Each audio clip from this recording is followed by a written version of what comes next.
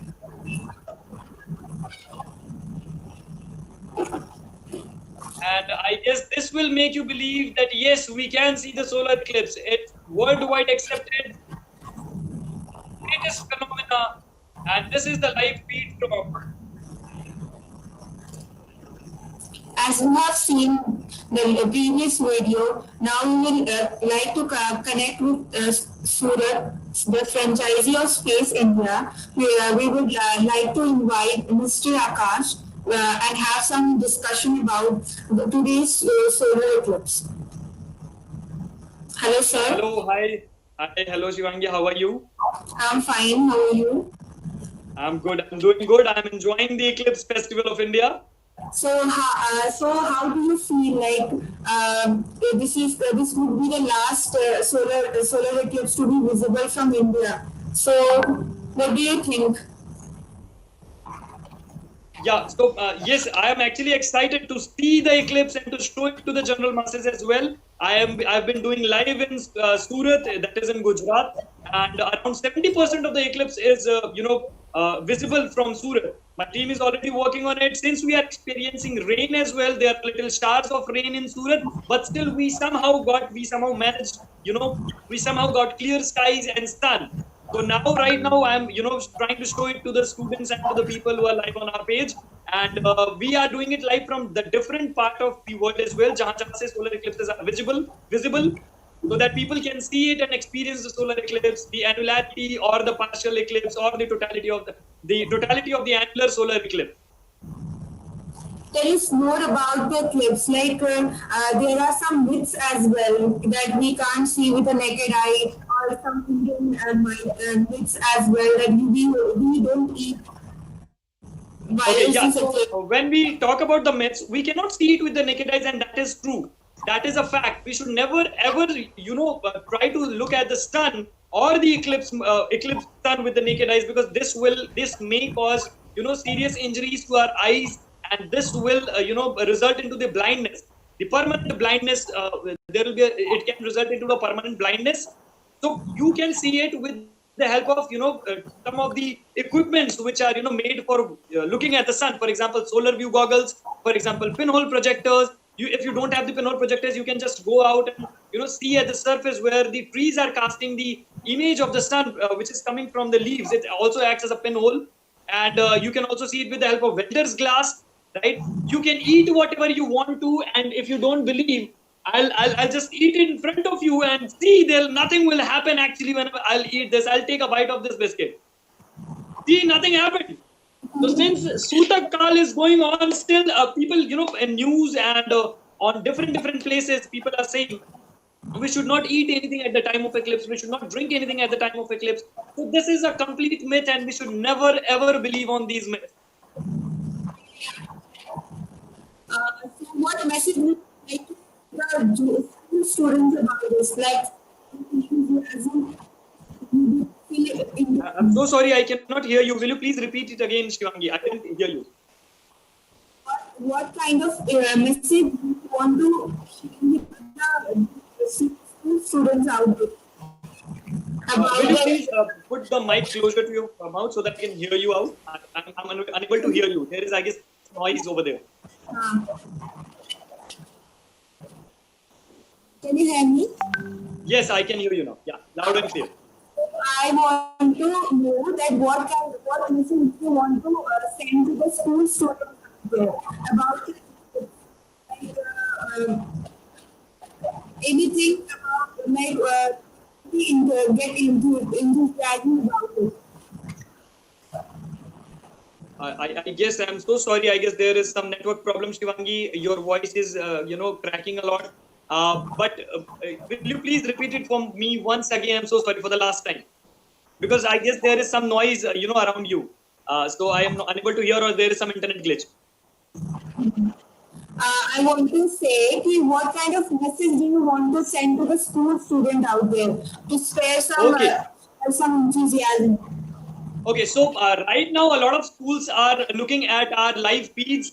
The only thing I want them to, experience is that how this eclipse is happening. I want to impart the knowledge of you. I want them to, search for the eclipses on the websites as well. I want them to learn about the eclipse. Moreover, I want the schools to, make sure that they are making such arrangements or something so that all the students can see the eclipse. Their parents should also be educated regarding the eclipse part, because yesterday when I was doing the preparation for the solar eclipse, one of the students said that my parents don't want me to see the eclipse, and that was a heartbreaking sort of thing, that why are we doing this. We need the agenda of even this Space India is to break the myth and to make sure that we are imparting, we are increasing the scientific temperament into the society. So there is a very big responsibility of the new generation of the students, that they educate the people around them as well. They should show the eclipse to them, the people around them as well. They should educate their family, their parents, and their friends as well. More and more communication of science and astronomy and space sciences should be done among the masses. So this is what I want the students to do. Yeah, this is very soon to be noted. I would. Hello, I'm asking. Yes, yeah. I know about your previous eclipse presentations experiences. I guess, yeah. Just a second, Shivangi. I just need to. Yeah, I can hear you now, Shivangi. Go ahead. I would like to, I would like to know about previous eclipse experiences. Like recently we had lunar eclipse. So what were the things you did? Okay, so previously, when we talk about the previous things, I'll start from the very starting part. Even Space India did so amazing. We did actually a very amazing event in Bihar when the eclipse was visible in the presence of the then Chief Minister Nitish Kumar, where around 1.4 lakh people observed the eclipse. All are doing great, all are safe. So now there is no question of myths related to it, right? And when we talk about after that, we did a lot of eclipses as well. Space India did eclipse chasing as well. Space India is known as the eclipse chasers. We are pioneers in eclipse chasing, right? So Space India did it in the Oman, right? We did eclipse chasing in Oman by the name of the event was UDC. Then we did the total lunar eclipse in January. So what we did was we called some of the students and parents, around 300 students and parents were present at that time in January 2018. That is the lunar eclipse, total lunar eclipse was there. It was so amazing that the crowd went wow, right? सब बिल्कुल amazed हो गए थे उस चीज़ को देख करके. We break the myths as well. हमने myth break किए बहुत सारे, और हमने बच्चों को बताया कि एक देख सकते हैं आप. उसके बाद अभी रिसेंटली ऑन 26 दिसंबर 2019 सूरत में एक करी थी. सूरत इवेंट यहाँ पर करी थी गुजरात के अंदर में, जहाँ पर डिफरेंट स्कूल के बच्चे हमारे पास आए थे. From millennium, from the Hillside School, from Aspire Public, from VN Godhani, from the GD Goenka as well. So we got students from different schools in our event where we did the annular solar eclipse event, और जहाँ पर हमने बच्चों को वो annular solar eclipse दिखा. Last time around 77% eclipse visible था from Surat. This time it's 70%, but pandemic की वजह से we are not able to conduct that particular event. We were excited to see that event, but this pandemic has ruined everything for us. But still, no problem. We are right now doing much better as we are live on Facebook, thanks to astronomy and space sciences, that we are able to communicate to the student with the help of satellite, Facebook, YouTube, and all these electronic medias, right? So this is what we are able to do, and we are right now we are showing better experience. We are giving better experience to the students as we are live from different places. We are showing the lucky people from different parts of the world and from the different regions like Malaysia, UAE, and from Rajasthan, from Surat, from Bangalore. So I'm quite happy, to host this particular live from Space Surat. And thank you so much for the support from the Delhi team. They gave us the live feed link from where we can actually show the students that how exactly it looks like from Delhi or from the Rajasthan. I don't know exactly where we are from. I support Rajasthan. We are glad, Akash, that beside having COVID situation, we can broadcast it in a wider way. I would like to also know that we are having future eclipses too, but that are not visible from India. So how are we representing it?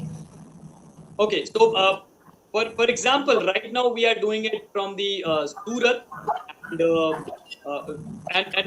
there will be future eclipses as well for sure, but it's not visible from India. But in 2031, I guess the next annular solar eclipse is visible from India. That is also the part of India. And, but yes, we'll show the live feed on our Facebook. We'll show us the live feed from the different part of the world, like we are doing it right now. So whenever clip is there, we'll be always there to show the live feed. We'll always be there to show the live feed. Right now, the clouds are not there in the sky in Surat. So I guess some of the clouds are not over there, and we can actually see how it looks like from the telescope. It's beautiful. Right now, I'm looking exactly at the crescent sun. Yes, the word is crescent sun. The moon has taken a bigger bite from the sun, and it's like a thick banana in the sky. And we can see from the telescope with the solar system. So Akash, we would just end this discussion right now, and we'll have a look at the live eclipse footage. Yeah, that is for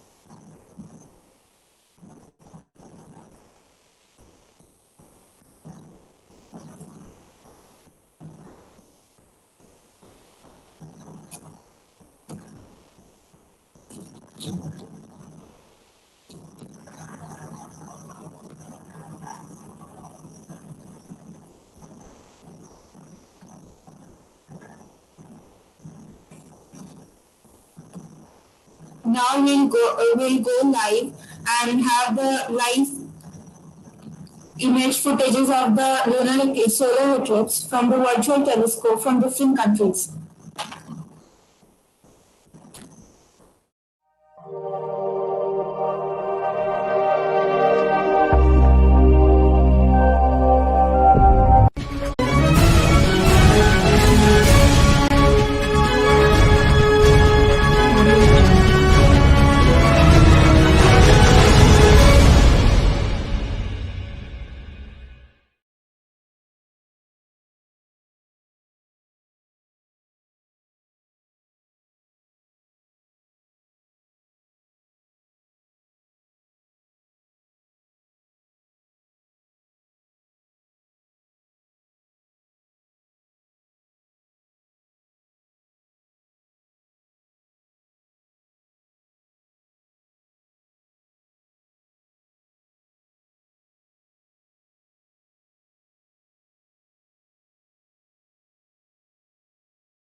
Hello, everyone.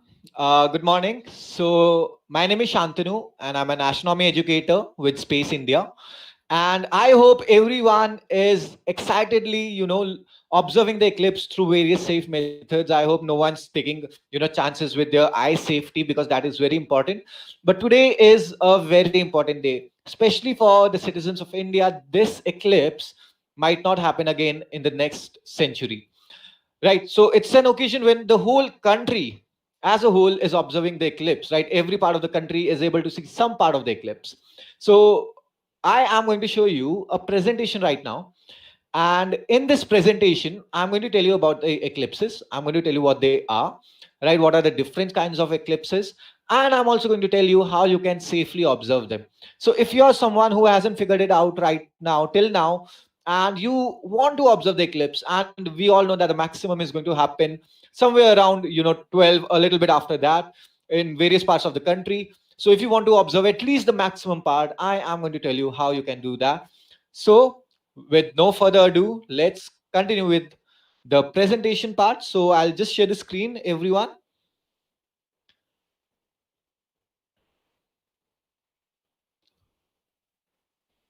Okay. So I over here I am going to show you a presentation, and in this presentation I'm going to focus mostly on solar eclipses, but I will be discussing a little bit about lunar eclipses also, what they actually are. Right, now, as we all know that today's eclipse, the annular solar eclipse of 21st June 2020, is also called the Ring of Fire eclipse. Ring of Fire. Why is it called the Ring of Fire eclipse? The reason is very simple, that the moon, when it covers the sun during the maximum part, it leaves out a little bit ring of the sun, right? So it's not able to cover the whole sun completely, and we see a ring on the main shadow, right? So what is the main shadow? What is the different parts of the shadow, and why are not all the places able to see the ring of fire? So let's understand that, so that we are better educated about the event. So, what is an eclipse, right? So, in very simple words, eclipse happens when one body comes in between two bodies, okay? And one of those bodies has to be the sun. So, either the earth comes between the sun and moon, or the moon comes in between the sun and the earth. And what happens is the shadow, and this is the main part. Eclipse is called the game of shadows, right? So the shadow of the object in the center falls on the other object. So, for example, today the shadow of the moon is falling on Earth. So all the places inside the shadow are going to see the eclipse, right? Similarly, during a lunar eclipse, the shadow of the Earth falls on the moon. So, in simple words, eclipse is the blocking of the sun by either the moon or the Earth. So over here, I am going to tell you about two major types of eclipses, right? So these two eclipses involve the eclipsing of the sun either by the earth or by the moon. So the first kind of eclipse is the solar eclipse. Now, in the case of solar eclipse, the moon comes in between the sun and the earth. Now, as it comes in between them, the moon blocks certain part of the sun, right? And the shadow of the moon happens to fall on Earth. And that is what we call a solar eclipse. In the case of the Earth, when the Earth comes in between the sun and the moon, it is called the lunar eclipse, right? So in this case, the shadow of the Earth falls on the moon, right? So as the moon is going around the Earth, it happens to pass through the shadow of the Earth. Now, to begin our session, right, over here, yeah. So I'm going to tell you a little bit about the lunar eclipse first, right? So we'll just have a quick run of what a lunar eclipse is. We'll discuss in a short brief, and then we'll move on to the eclipse of the day. So lunar eclipse occurs when the shadow blocks the sun's light. Earth's shadow blocks the sunlight, which through which the moon passes, right? Now, whenever the shadow forms, the shadow has various parts. Now, what do I mean by the various parts? So imagine this: you take a big light source, right? You take a big torch and you hold a ball in your hand, right? And when the ball blocks some light of the torch, there's a shadow, maybe the shadow forms on a wall. Now, if you observe this shadow carefully, you will observe that the shadow has two parts. It has a central darker part, which we call the umbra, and around the umbra is the lighter part of the shadow, which we call the penumbra. Right now, as the moon revolves around the earth, right, and we know that the moon takes around 29 days to do so. So the moon happens to come inside this shadow of the earth. Right now, as the moon comes inside the shadow, if the moon passes only through the penumbra, only through the lighter part, and no part of the moon passes through the umbra, this is called the penumbral lunar eclipse. Right. So in the penumbral lunar eclipse, something like the one which happened on the earlier this month. So in that particular eclipse on the 7th of June, there was not much to see. Right. The reason was the moon was passing through the lighter part of the shadow. But if the moon, as it goes around the earth, passes through the darker part of the shadow, it passes through the umbra, in that case, we can have a partial lunar eclipse or a total lunar eclipse. So partial means less than full, right? So if just a part of the moon, not the whole moon, passes through the umbra or the darker part of the shadow, that is called a partial lunar eclipse. But if the complete moon as a whole passes through the shadow, that is what we call a total lunar eclipse. Right? So during a total lunar eclipse, we see what we call the blood moon, which is the red moon. Right? So the moon appears reddish in color. And the reason for that is quite simple, that since the earth has blocked all the light from the sun, right? So the moon is in the shadow. No light is coming directly from the sun.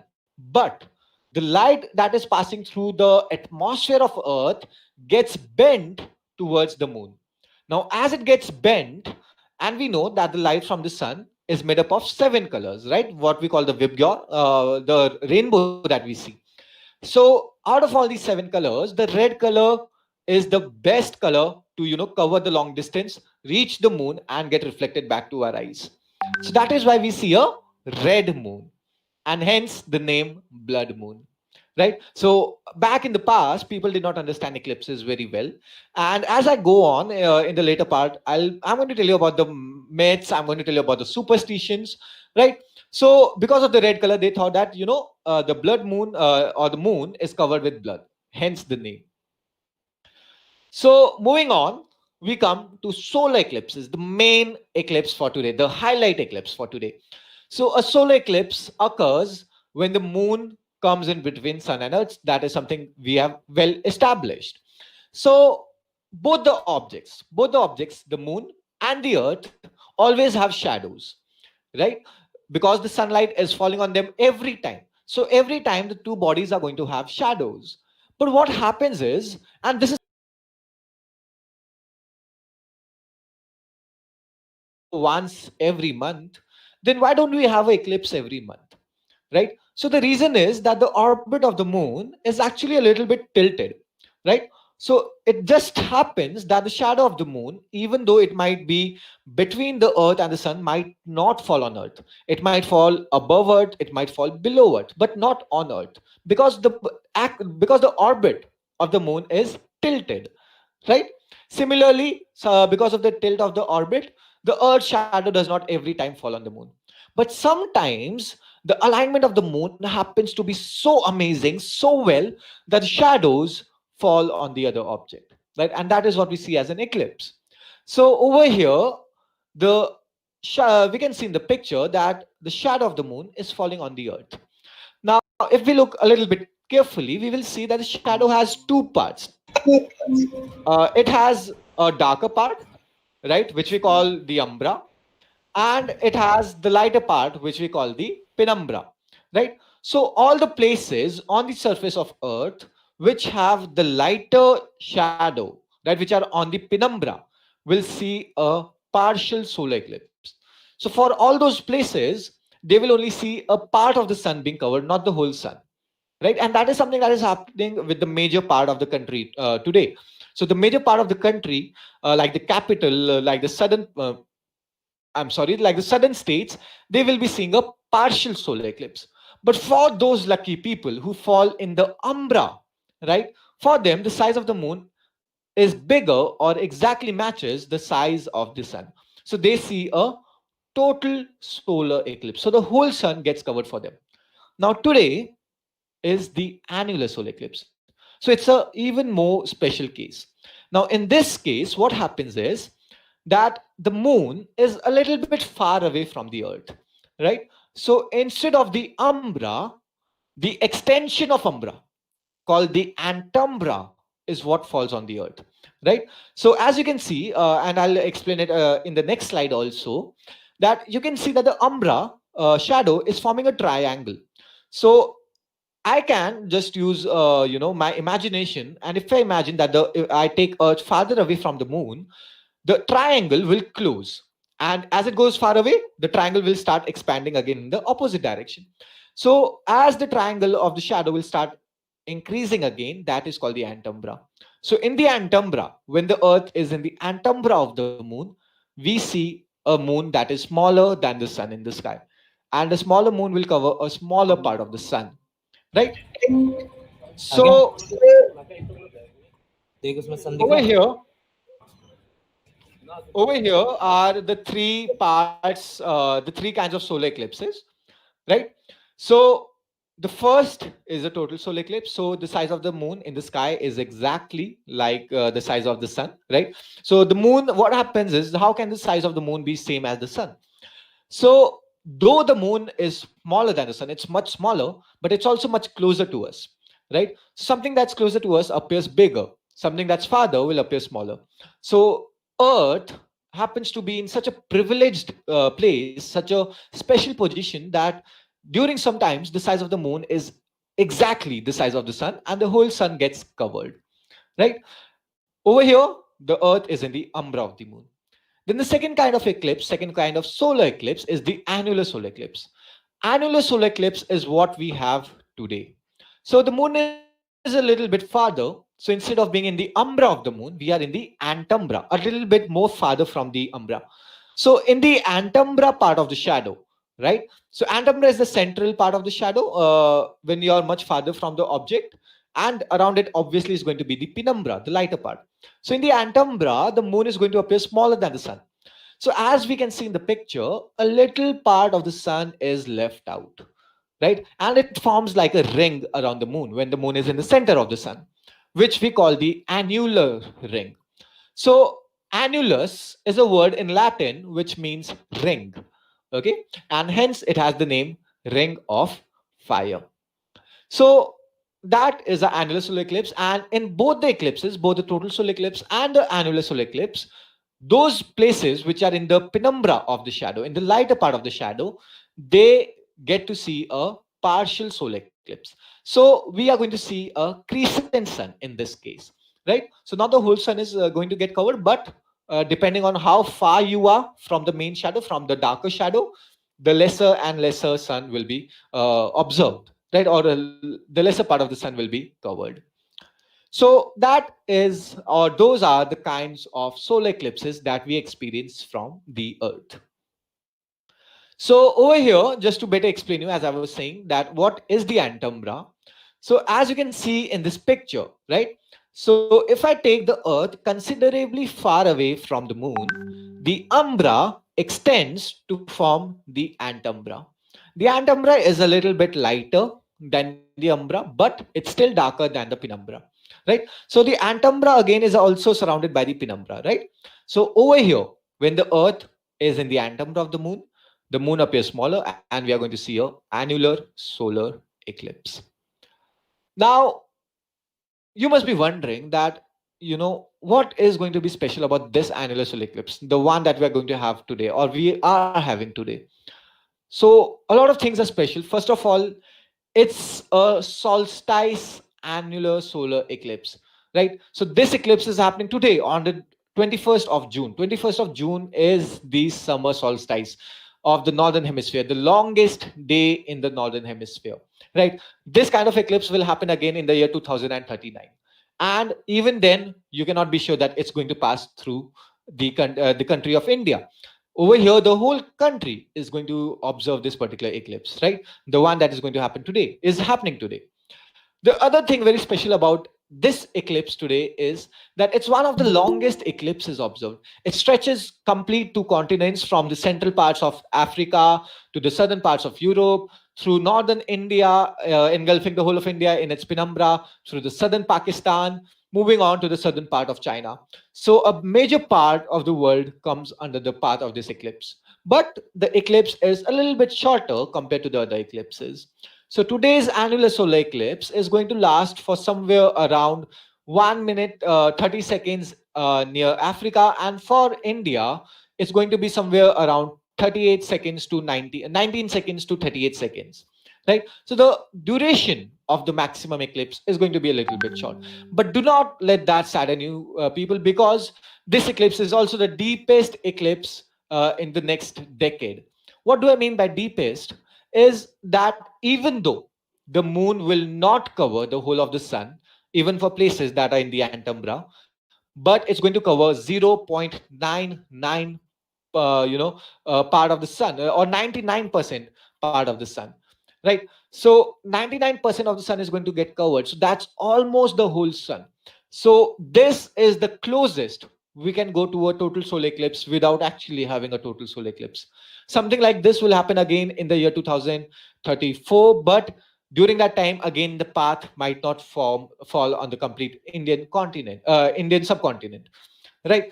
So over here, this is what makes it very special, and it's very rare for an eclipse to happen again in the same place. A particular location might have to wait 300 years to have an eclipse again. So unless you have any travel plans to chase eclipses in the future, or you're someone who doesn't travel a lot, this is a golden opportunity for you.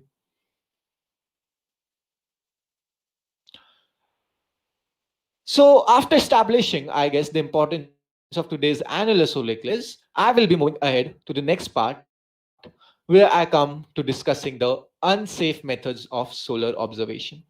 Now, it has happened with me. I am a victim. I'll accept that. My parents have been so, right?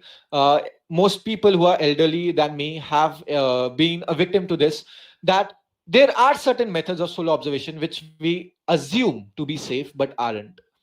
The first and foremost, as is very clear, is that looking at the sun directly is not safe. That is the most uh, clear unsafe method, right? We cannot stress it more, that if you observe the sun without any safety, you will turn blind.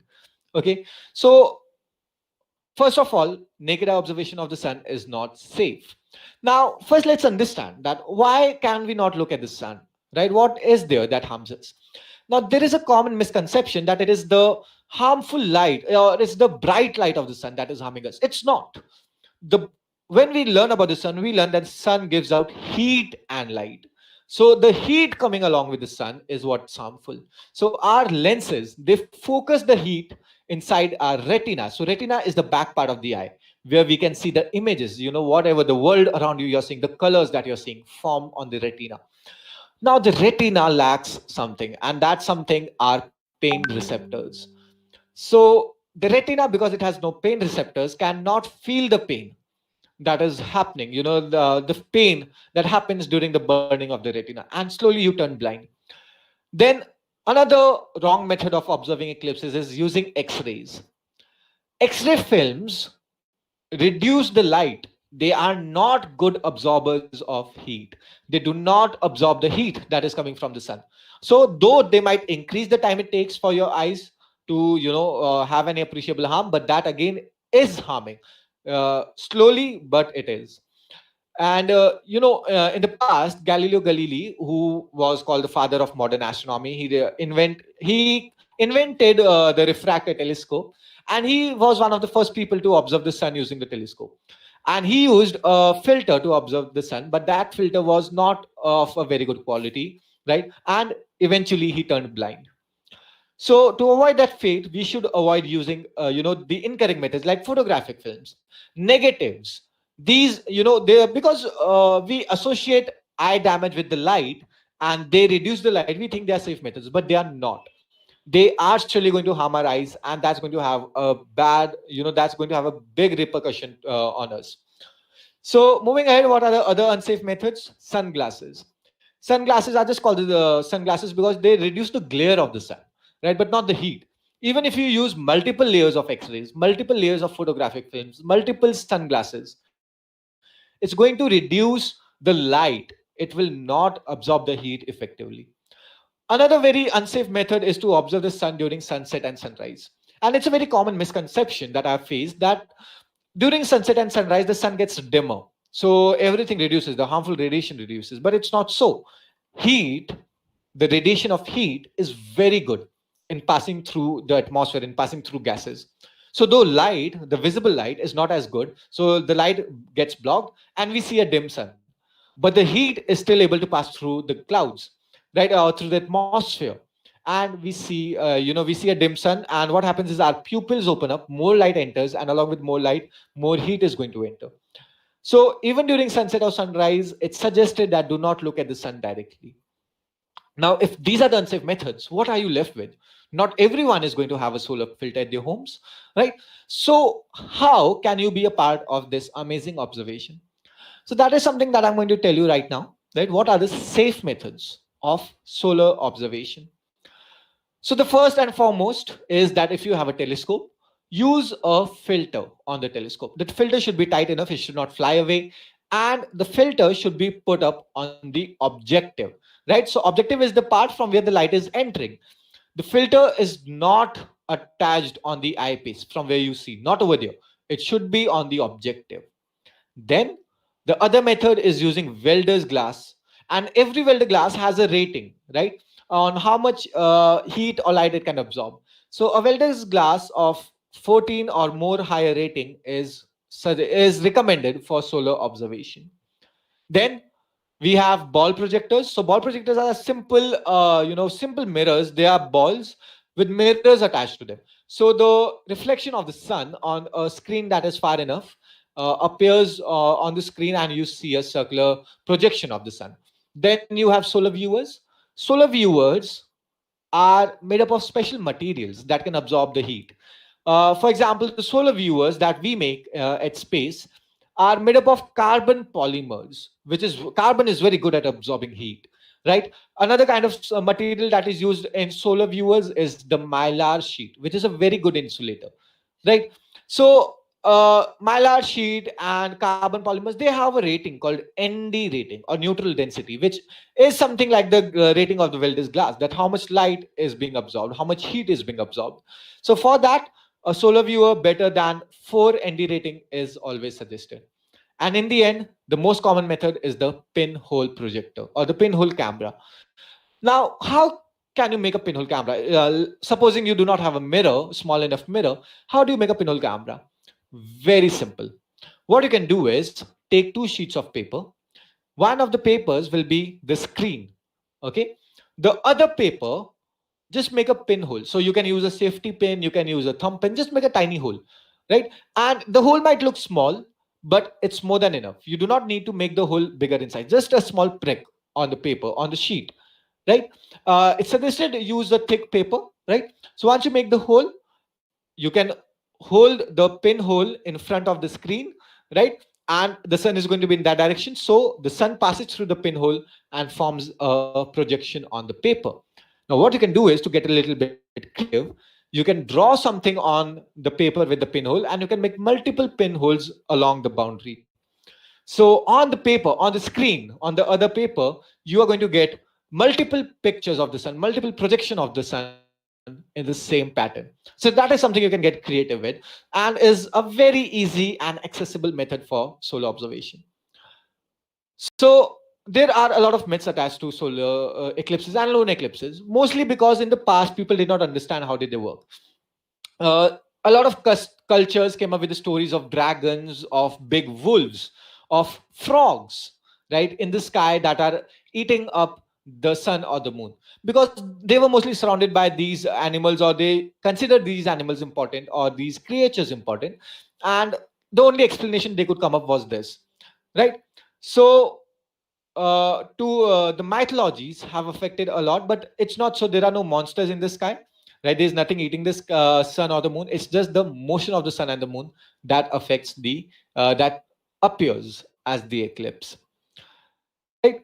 So in the ancient times, the explorers thought the eclipse was because of monsters. Like Indians have Rahu and Ketu, but that's not true. Eclipses are not going to harm you. They are not going to harm your food. It's completely safe. And I am eating during an eclipse. I'll make sure I eat during that. So it's always safe to eat or step out during eclipse. But if you are going to observe a solar eclipse, use protection. So I'll end it with a very fun fact that eclipse never comes alone. Okay, there is always a like for example, today's a solar eclipse, so there was or will be a lunar eclipse 14 days before or after. So we had a penumbral lunar eclipse 14 days earlier, right, on the 7th of June. So that is the interesting fact I want you to go away with. And I hope if you do not have an observation methods, you bring out those two pieces of paper and make a hole in one. Okay, so with this we come to the end of my presentation. Thank you so much, everyone. I hope you learned something new, and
All right.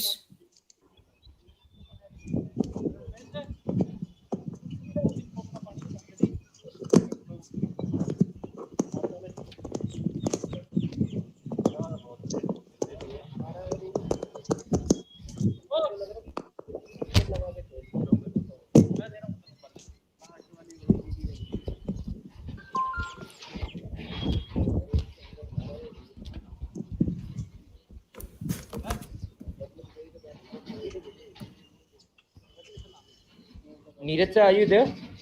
Hello. Hi. Hello, Neha, ma'am. Hello. Hello, ma'am. Yes.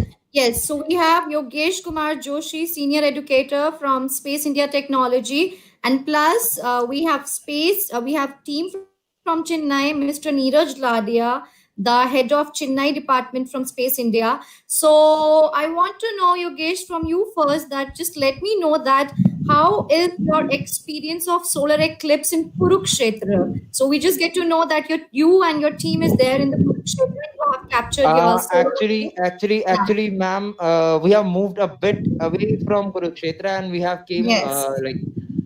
for we have came towards Suratgarh. Now, currently, my Okay. location is Suratgarh, Rajasthan. Okay, All and right. over here, the sky conditions are very clear. So we are observing. We all are busy observing the eclipse from starting till end, and we are hoping that the sky remains same. The best Okay. part, like I observed the annular of 2019 Oman as well, but there it was cloudy in between. So it was like at the time of annular ring, it was little bit cloudy. Now today, when I saw Hmm. the annularity for the whole duration, like it was for 37 seconds over here, and it was like I Hmm. had goosebumps. Now, if I Wow. talk about like at my particularly at my place, so I'm on the Mm-hmm. roof of a hotel, and the Okay. nearby peoples they are here. Like after maintaining the social distance, we are doing one experiment here, and that experiment is we are busting a myth. That is, people they are Okay. having biscuits at the time of eclipse. So over here we are doing the myth busting experiments, and Very Karan nice. sir of our team, he is doing the myth busting experiment. I want to just move my camera, right? I'm Yes, I just want you to, Yogesh, to just show us the just one audience, second, because one as second, you one second. know, So yeah. over here, you can see there are Wow. people over here. All of them, they have seen the eclipse of 37 seconds, and they are doing the myth busting experiment. Everyone Great, over here, Yogesh. they are taking up something, right? And we are busting this Hmm. myth that you cannot eat anything during an eclipse. So right now the Yes. eclipse is going on. It's 12:15 right now. So annularity has gone over. It's like third contact is also over. Right. We are Yeah. moving towards like moon is going away from the central portion, and over here everyone you can see they are doing the myth busting. We have done the other experiments Yes. as well. We are busting the myths. You can see at first people they are They are enjoying the food, and yeah, plus they are, they are now forgetting. everyone is taking. Now everyone is taking. Yes. So here you can see. And Yogesh, here I want to stop you and just want to tell you that as this pandemic is happening, the coronavirus is going on, but still people are so crazy and passionate to observe the solar Yes, yes, eclipse, yes, right? The yes. last solar eclipse of this year, which is visible and which we can witness from India of 2020. So it's a beautiful way out of there in Kurukshetra, and we can see space team how they are handling and how they are showing the annular solar eclipse to the people, and they have already witnessed it. And last, now we are to the third contact of annular solar eclipse. Okay, coming back to the Chennai team, Mr. Neeraj Ladia, sir, I just want to know that how the scenario is over here regarding that solar eclipse. So just share some experience of yours. Hi Neha, hello everyone, hello viewers. Chennai is actually not a very good eclipse because we Oh. starting in the morning we had some clouds, then it got clear a bit, but it was still very hazy and partially cloudy. So we got the initial views of the eclipse, but when we came to the maximum eclipse around 11:55, it was somewhat clear. But as soon as around 12 o'clock noon time, almost it got cloudy and hazy, and right now it's overcast and we are not able to see anything. But Oh. overall, I must say that no, from because we didn't see the White annularity वाला little काम bit, नहीं it's a करता. partial eclipse from here. ये So we निकालो तो were यहाँ पे able कोई to see till गलती वाली 11:30, 11:40. We were able to see 11:50 also. Phone का We were charger able to see, Mhm. not phone का चार्जर बताओ exactly at the निकल आ maximum जाएगा. eclipse, the time was not good. But I can see over here, though it's cloudy, but it has got dark here. So the Okay. general thing, we can see that it has suddenly got dark in here.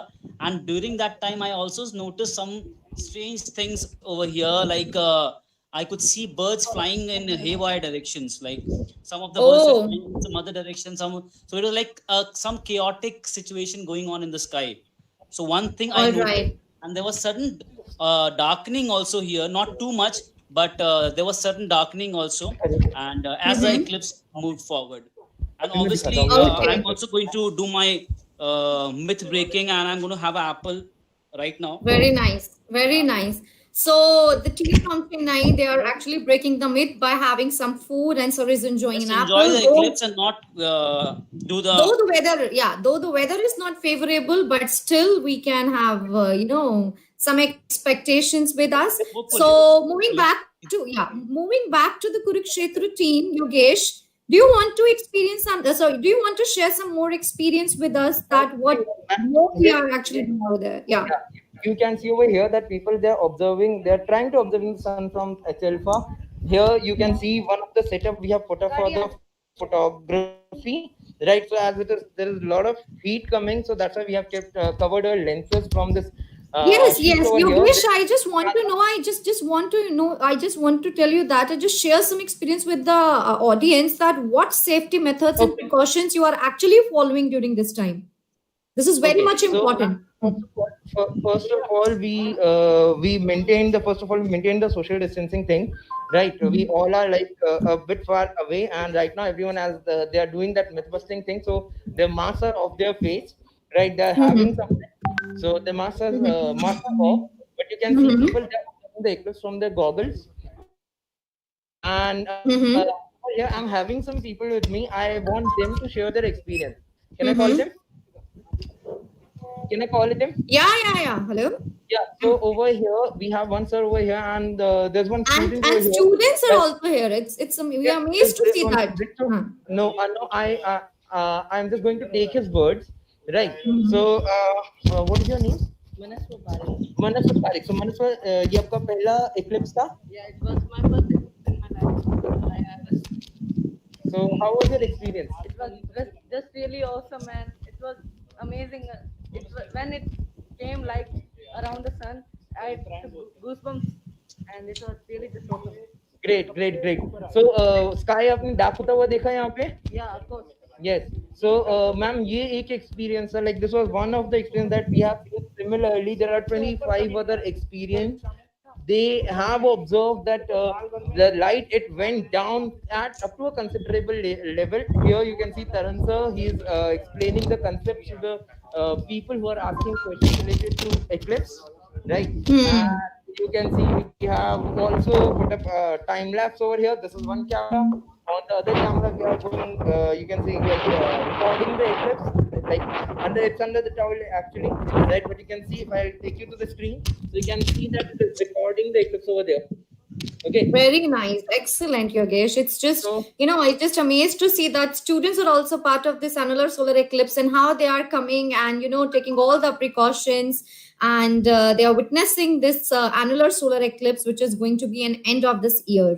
Very nice, Yogesh. And moreover, I guess so many people are actually joining us and they are taking part in it, and plus they are breaking the myths. Apart from that, anything else you want to share with us, Yogesh, about the weather conditions? Ma'am, only one message from my side, that it is not going to happen again in upcoming years. So it's my kind request to all of you, all those who are watching it over here on the Space India's page. You don't have to do anything special, even if you don't have anything. What you can do is you can simply see the sun through the pinhole projection method. I can show you one very simple way. And what we have done over here is like we have already taken. You can. Yes. I'm going to show you one method, right, by which people can see. See, many people right now today are. Yogesh, I want to ask that you just tell our audience that this method is basically the projection method, right? Yes, ma'am. This is pinhole projection method. So you can see on the top, I have taken this logo, the space logo, and in that space logo, I made some dots. I made some pin-sized holes. Very And I'm nice. going to take you over here. So on the screen, you can see very beautiful crescent sun over here. So all the images over here, these are the pin size images of the eclipse sun. So you don't need anything special at your home. You just need a white paper and anything to make a hole in that. That is one thing. The second way, what you can do is you can simply cross your fingers, right? You can simply take your hand, cross your It's fingers, and amazing. you Yes. can make a grid on the ground and you can see the eclipse on the ground. So you Yeah, can see very people nice. out there excited to see each and every new experiment here, right? And Yeah. that's what I want to share with everyone. That please enjoy this beautiful celestial alignment going on. Thank you so much, Yogesh. Thanks for connecting with us. And I hope again the weather is Welcome, ma'am. favorable to you and It's people are favorable, ma'am. enjoying. We can see. And moreover, I just want to thank Chennai team as well for breaking the myths. And sir is still enjoying the apple, right, sir? Yeah. Right, Mr. Ladia, sir? Yes, thank you so much for joining with us, Mr. Yogesh Kumar Joshi and Mr. Ladia, sir. Thanks a lot. Thank you, You're everyone. welcome, ma'am. Bye Thank you bye. so much. Thanks a lot. Bye bye. Bye.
going to discuss with us regarding this annular solar eclipse. What is your idea and what is like your opinion regarding the solar eclipse?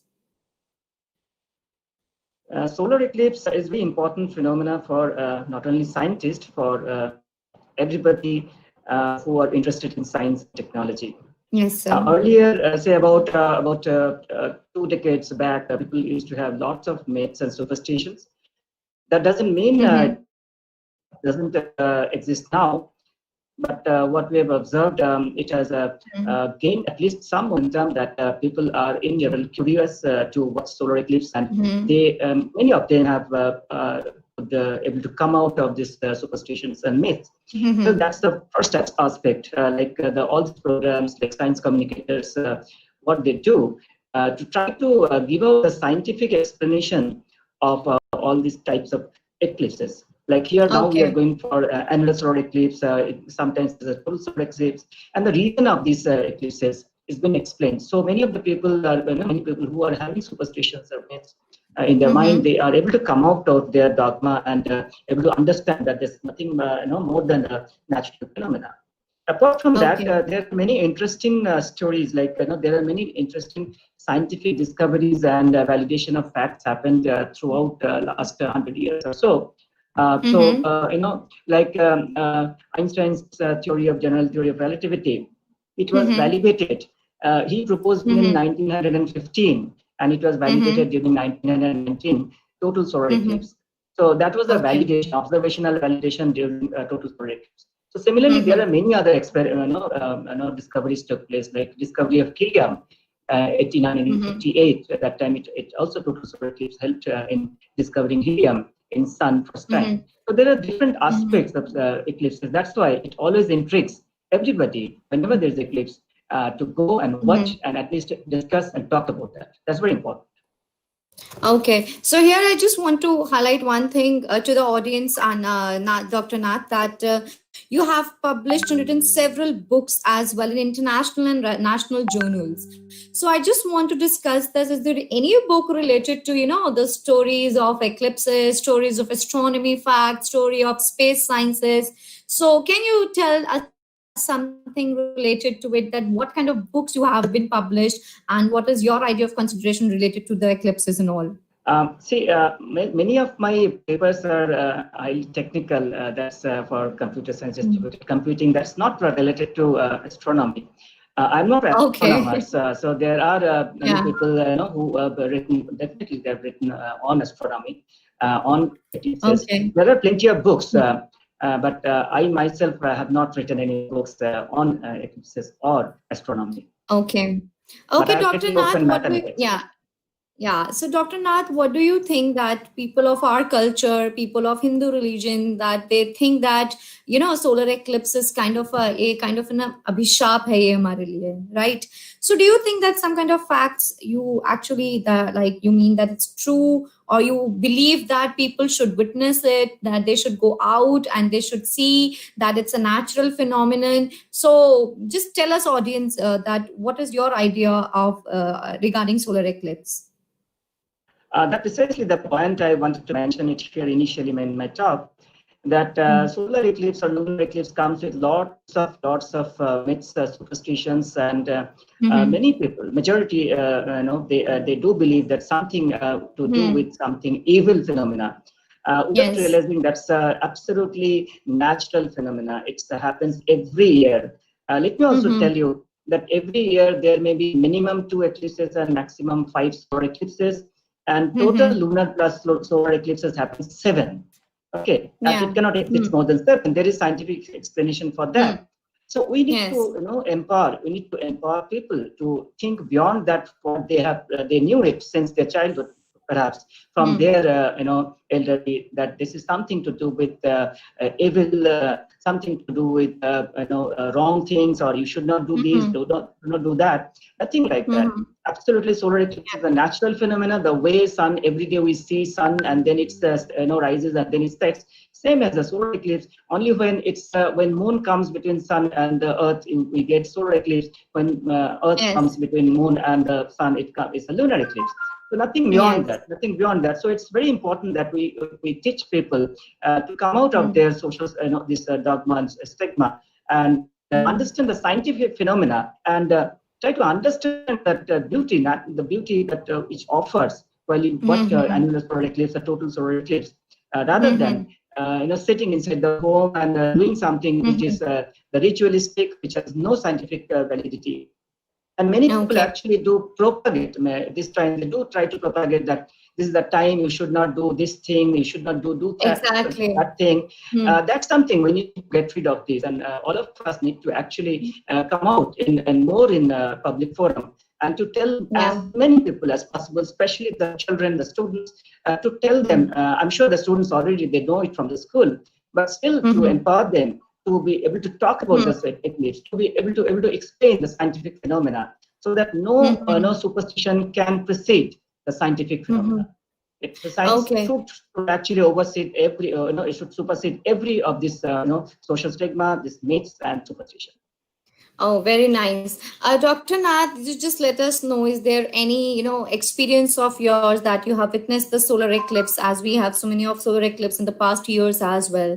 The one solar eclipse was the annular solar eclipse in the year, like in 2019 only, on 26th December. So you just let us know that, have you ever experienced with your eyes, or have you ever gone to the, yes. I'd like to talk about 2009, not 19, 2009. I actually, 2009, it's a long back.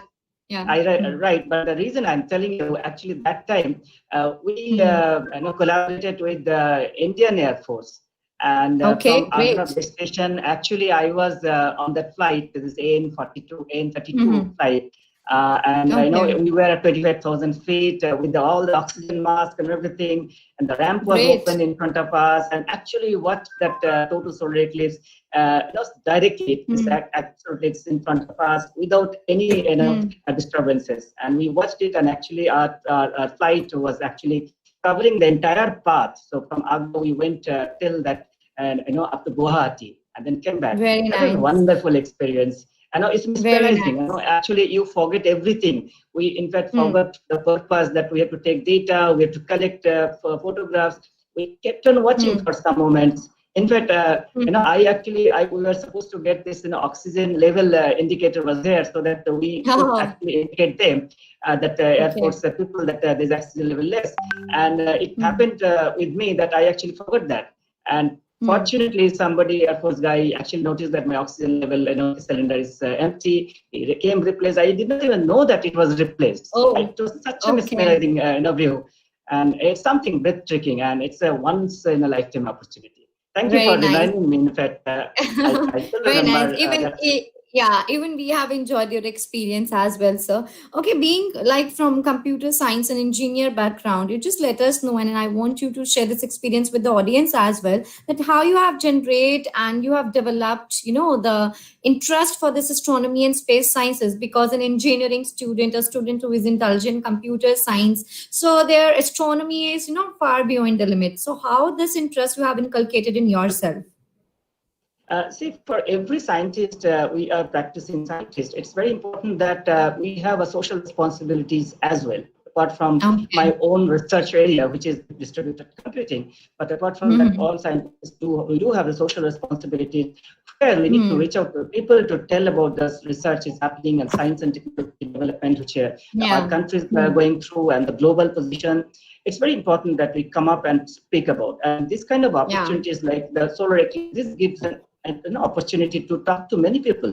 Like say, many people are approaching us to talk about this, solar eclipse. So these are the approaches. These are the opportunities that gives us to connect to the people, as many as possible, so that we can talk about science, pure science, and we disseminate it. We need this kind of opportunities. And thank you. Thank you for giving me an opportunity to talk to your audience as well. Yeah, it's very, even we actually feeling so humble, and we are also pleased that you are sharing this experience. Plus, I want you to ask Dr. Nath that anything that you need to share with our wonderful audience, or any message regarding this solar eclipse, as we are also aware that some people of our country, of our nation, like they are believing in some kind of myths as well, that during this time we cannot go out, during this time we cannot eat, or during this time we have to be at only one particular place, so we cannot involve ourselves in any kind of activities. So apart from that, when this natural phenomenon is actually happening, we actually have to witness this, because it's happening once in a lifetime, or we can say it's happening after so many years. So why should we not, witness this wonderful experience of the solar eclipse, and why we actually, tell our audience that they should see this beautiful ring of fire today? It's actually happened already, and we have actually shown our audience as well. So any message from your side that you want to share, and according to you, what you believe that you should tell audience, so that they can have a belief in this thing, and they should, start focusing on this thing as well? See, we are actually at present this pandemic situation due to COVID-19, and there are social distancing. There are things to be maintained. Maintain all the requirement things, requisite things. Do not overrule any of those things. But apart from that, if you are able to watch solar eclipse with protective gears, it's very important that we have protective gears while watching solar eclipses with a filter, proper filter. Watch it, because that's a natural phenomena, and similar annular solar eclipse is going to come another 10 years. 2031 to be able to watch it, and although it's 2023, there is one solar eclipse, but India will not be able to observe that. So it's another 10 years or more, so you have to wait it. So you rather take this opportunity to watch this wonderful phenomena what nature has given you. Even not, if you are not able to watch it, still talk about that. Still talk about that. Do some activities with the children, and that precisely is going to spread the message of science and technology throughout the masses. Yeah, so Dr. Nath, thank you so much that you have actually shared your wonderful experience and how we can witness this annular eclipse. And plus, in the coming years as well, whenever this eclipse is happening, make sure we need to be very precautious, and we need to take precautions, because as you know that it's very, we cannot see it with the naked eyes, right? So it's very harmful to see this. Exactly. So before doing that, it's not only just we are just asking you to witness it, but yes, precautions are very, very necessary before witnessing it. As sir said, we can use some kind of goggles over there, because there are some special goggles which is called as solar goggles. Exactly. Goggles, and it's actually with the milder filter, which is graded as solar.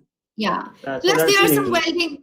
Plus, there are some specialized welding glasses as well, which is having number 14, right? So we can use that, or we can use or we can purchase them from the market as well. And apart from that, you can go for that specialized goggles. And if you are having telescopes at your home, you can, of course, have filters with it, right? So we cannot point out the telescope directly. Otherwise, projection will work. If you from telescope, you project it on a paper and then watch it.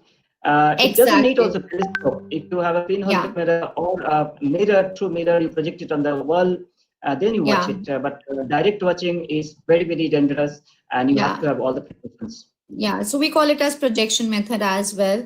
So thank you so much, Nath Sirji, for connecting with us. It was a wonderful experience, and thanks for sharing your opinions and views with us regarding the solar eclipse. And I hope audience really enjoyed this session and really got an information from you. And I hope in future as well, we are trying to connect you and we'll be having more interactions with you. So till the time, thank you so much. And thanks for giving your precious time for us. Thank you so much, sir. Thank you so much. Thank you so much. Thank you. Bye-bye.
Hello, everyone.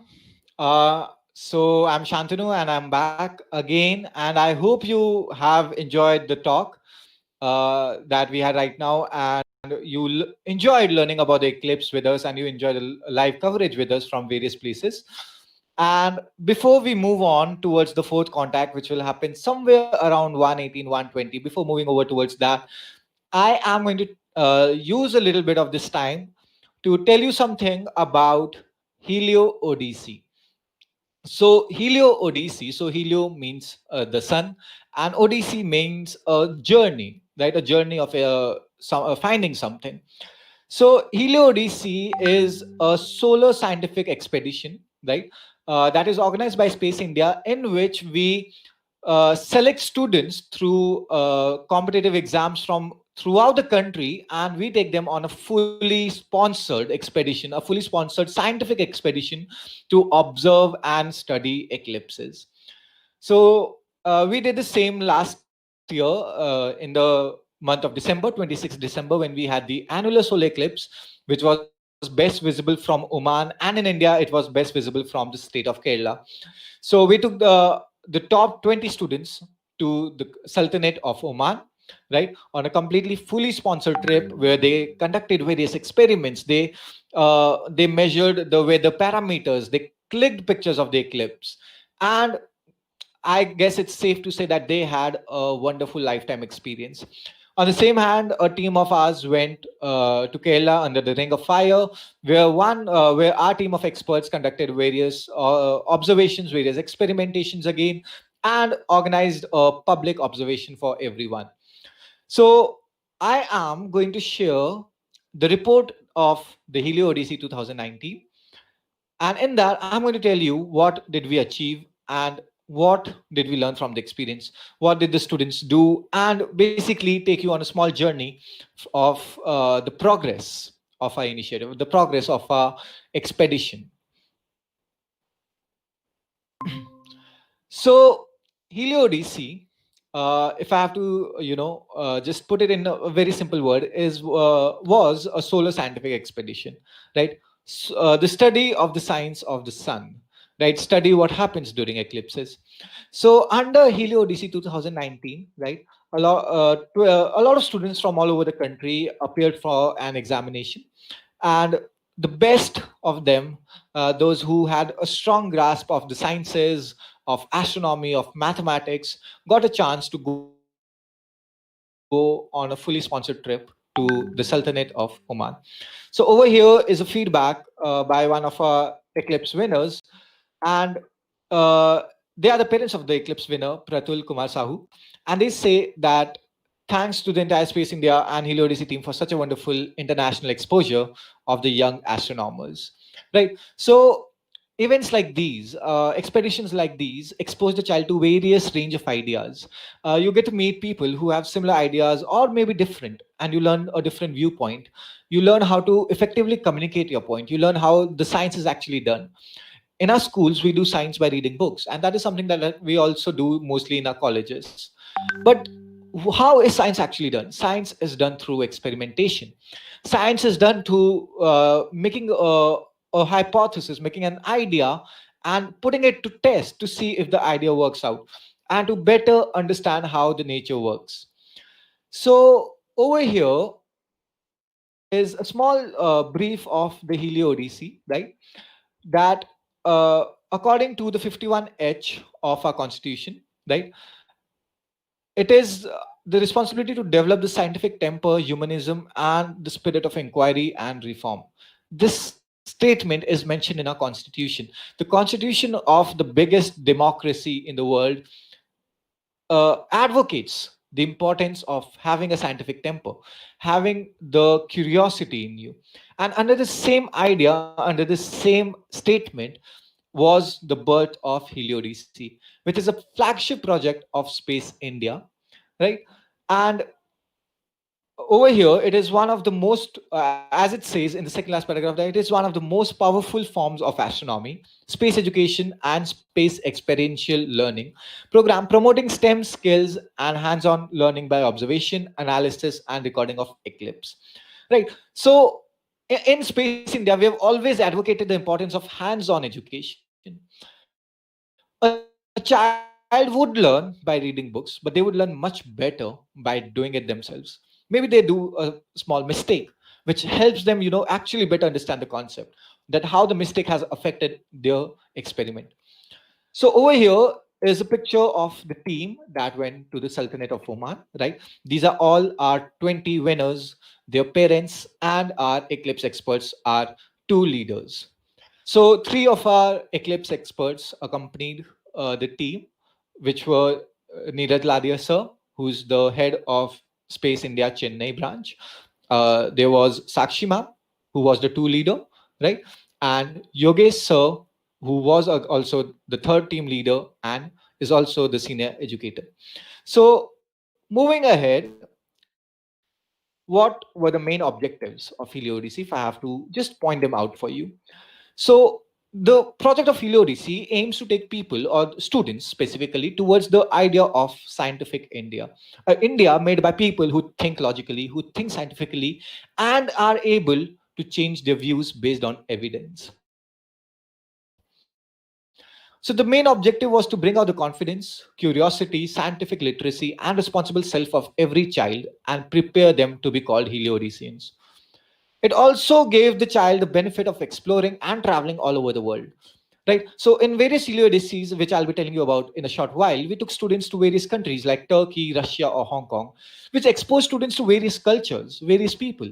What are the lives of people in the different parts of the world? Right? Which gives them an exposure of being a part of a bigger species, crossing the boundaries of nations. Then the goal was also to reach out to the youth, provide them a nurturing environment and an opportunity to polish their skills through hands-on experimentation. So, as I've already stressed this point, that in an environment where you can talk about science, you can discuss your ideas, you can expose your ideas to criticism, and also learn things new. That they act like a nutrition for your thoughts. They help your thoughts mature, they help your thoughts evolve.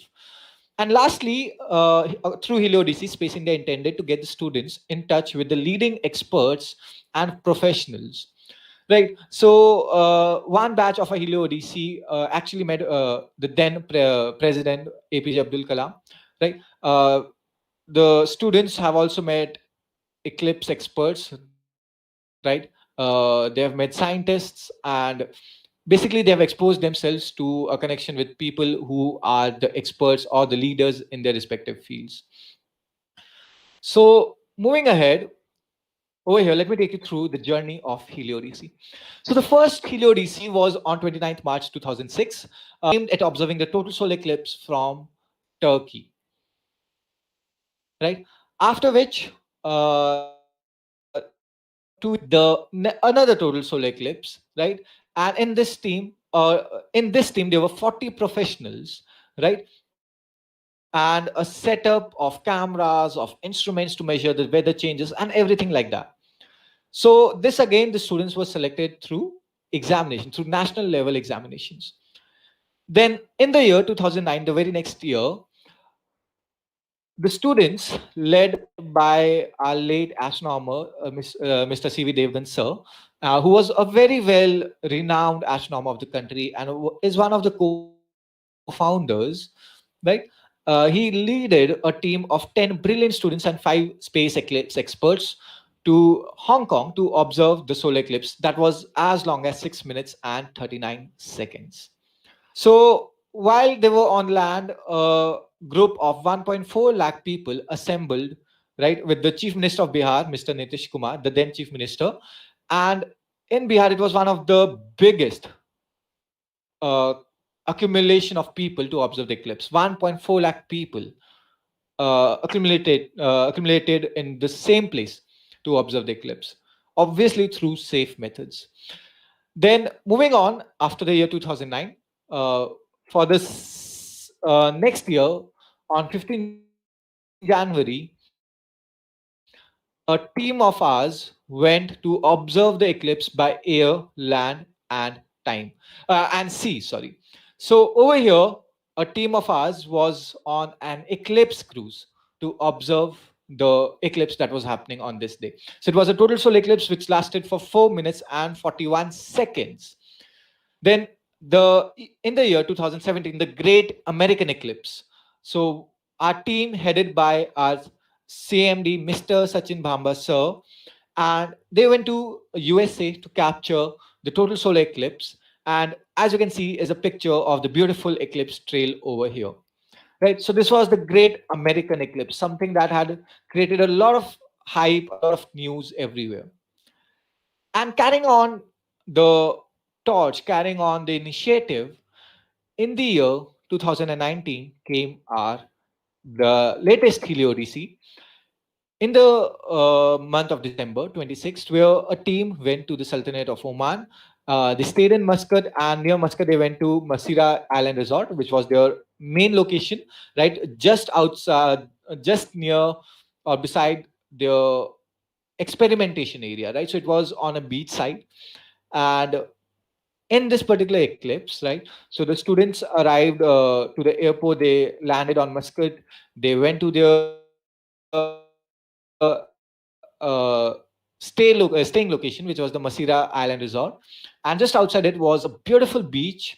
And on that beach, they set up the experiments, they set up their cameras, and every student had a role to perform. Even the parents who accompanied the students participated in the scientific research.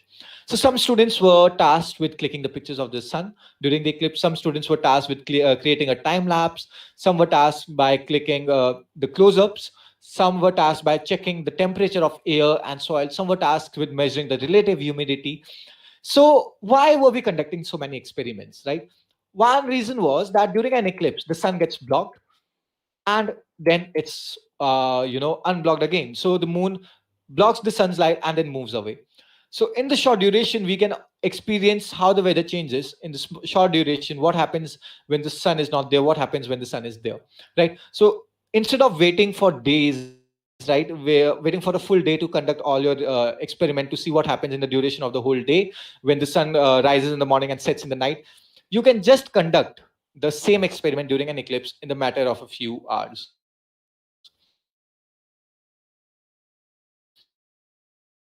And then so understanding how the weather parameters like temperature, humidity, and pressure change helps meteorologists, scientists who study the weather and help predict it, better understand the weather of the Earth as a planet. So over here, there was a run through a day before the students practiced what they had to do. They also went around the city. They went around the local market.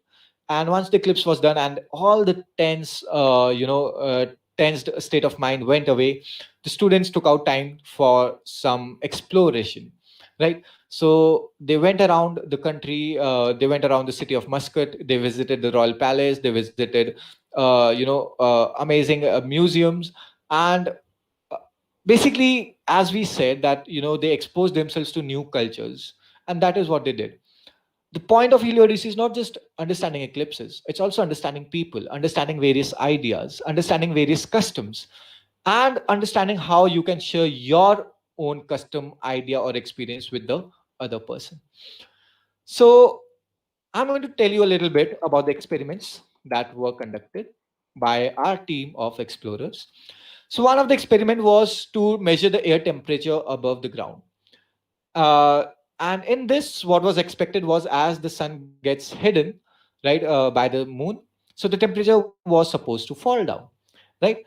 In the same part, the temperature was supposed to fall down for the soil, but the dip in temperature for soil was supposed to be less compared to the dip in air.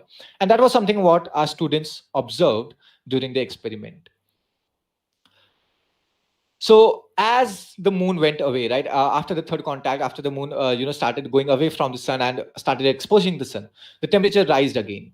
So that showed that the dip in temperature was because the moon was covering the sun. So that is one of our reinforcement or establishment that the science that we know, the hypothesis was correct. Then moving ahead came our next experiment where we measured the relative humidity of the air. How much moisture is present in the air? So it was expected that with the increase in annularity as the eclipse went ahead and it increased, the relative humidity would also increase. So there would be more moisture, more relative moisture in the atmosphere. And that was something that was observed. As soon as the maximum eclipse ended and the eclipse started reducing, right, the relative humidity started decreasing. So the pattern of increase in relative humidity and a decrease was observed. Then came our measurement of light intensity. Obviously, this was one of the most obvious experiments. It was expected that the intensity, the brightness around you would go down. And using special instruments, right, the luminosity or the brightness of the environment was measured. And it was found out that there was a dip observed as the eclipse began and during the maximum eclipse when the annularity was there, right. This was an eclipse similar to the eclipse that we had today. It was an annular solar eclipse. So during the maximum the light intensity went down the most, and as again the eclipse started going towards the end, the slowly and slowly the brightness started increasing. Then coming on was the last experiment, the wind speed. So as the temperature changes, there's a expected change in pressure, the atmospheric pressure. And as the atmospheric pressure changes, there is an expected change in the speed of wind. The wind, this change in wind was observed, and there was observed that the wind speed decreased as the eclipse went ahead. So during annularity, the lowest wind speed was recorded, which matched our predictions because lesser the temperature is the wind. So using six experiments, using six very simple experiments, right, we were able to establish and confirm the knowledge that we had about the weather, about the working of the weather. And this study was used by our space experts to communicate it through the other experts of the field that this is our findings and the science holds on. The science is strong, and what we predicted actually matches the experiment. So apart from the science, there was also the observation part. There was also the part where the students had to click the amazing pictures of the eclipse as it went on. So I am going to share some pictures of the eclipse clicked by our own Helio Odysseans, our eclipse ambassadors, what we call the students, the winners of Helio Odyssey. So the first three pictures that you see were clicked by Ekam Rajveer, who was one of our Eclipse ambassadors, right? You can see the annular ring forming behind the clouds over here. So clouds are always something that you cannot predict for sure. You always know it might happen, it might not happen. And for most of the part, the sky was clear, but during the annularity, there were some clouds. But that actually, in my opinion, increased the beauty of the picture. It added some drama to it, if I must. Then the second set of pictures were clicked by another student, Chirag Mehta, and you can see the progress of eclipse over here. So the beautiful background of the beach, the waves of the sea, shown by the light of the eclipsed sun, right? So the eclipse happens somewhere just near sunrise. So we can see the orange or reddish hue, the beautiful hue in the sky. Then is the next picture by another eclipse winner, another Helio Odyssey winner, Soham Gupta, right? So this is the partial stage of a annular solar eclipse. So the moon is still trying to cover the sun. Now, these were the pictures by our Eclipse ambassadors, by the students, by the amazing, talented students who won the Helio Odyssey. Let's see what our space experts click, right? So, a team of three of our space experts were the two leaders who guided the students through every step, through every experiment, trained them, and briefed them on how everything was to be done. So, the complete success goes to the students under the leadership of these three people. So the first set of three pictures were clicked by Neeraj Ladia sir, right? So over here you can see just before the annularity, you can see the moon has almost covered the whole sun, right? The same one with the clouds over here and the partial stage. Then the second set of pictures were clicked by Miss Sakshi Sharma ma'am. And over here, you can see a beautiful point of view from the screen of the DSLR. You can see the annularity over here. And just beside it is the complete annular ring, the whole picture over here. So we can see the ring of fire. And I must say, it stands up to its name, a ring completely made up of the fiery plasma of the sun surrounding the moon. And below it is a picture that our third two leader, Yogesh sir, took along with with the help of another student, our Eclipse ambassador Rudraksh. And over here are the annularity. And if you can see a little bit on the top of this picture, there is the Bailey beads, beads of light that form during an eclipse. So all in all, I think it's correct to say that Helio Odyssey, all of them, and especially Helio Odyssey 2019, was a big success in terms of scientific education of the students, in terms of cultural education of the students, and helped make them more, literate in terms of the scientific methods, made them more confident to speak out, to exchange their ideas, and expose them to a new set of experience. Something I hope they would never forget. So over here, moving on, I am going to take you to the winners of our 2019 Eclipse, right?